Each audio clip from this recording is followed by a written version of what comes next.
Prime Minister speaking in Coventry. So will voters get the message? Well, I'm joined by Jonathan Gabay, a marketing expert and founder of the company Brand Forensics, and he's with me in the studio now. Jonathan, how important is it for politics to have brands these days, for a party to have a brand? It's always been important, actually. Even to go back to the 60s, the 70s, whenever you're going to go back, it's always been important that it's a brand. Because what a brand means, a brand is about a good name, something that you can trust, something that you would want to be associated with. Now, a slogan, which is what he's announced today, should underpin that trust. It's not a headline, because a headline is about a specific tactical issue, whatever the issue may be. And it's what I call a political pinch. It's something that's going to get to people and say, I recognise that as a problem. But the slogan, that's a headline. But the slogan itself has got to be something that underpins it. So what do you think of this slogan then? A future fair for all, supposedly setting Labour apart from the Conservatives, who they say are people by old Etonians and millionaires. Right, okay, well, I'm only going from this from the point of view of a marketing and branding, okay. From a marketing and branding, from a message point of view, I've got a feeling it's a little bit, I don't know, it's kind of convoluted when it says a future fair for all. It's rather austere, really. Why can't you just say a fair future for all, instead of a future fair for all? It just sounds a bit more pompous. And I don't think he's going for that kind of market. No, I don't think he is. And do you think that will alienate people then, or they won't know what it means? What's wrong with it?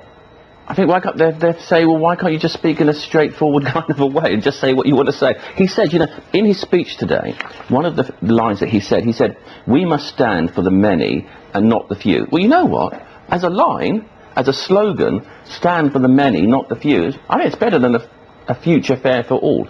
I mean, and you're also going to get a lot of people who are going to lampoon it, to be honest with you, because they're going to say a future fair for all, and they're going to say fair as in a cost. So I'm not sure. What about this point that Gordon Brown made today when he said the election will be won not by who has the best PR, but by values?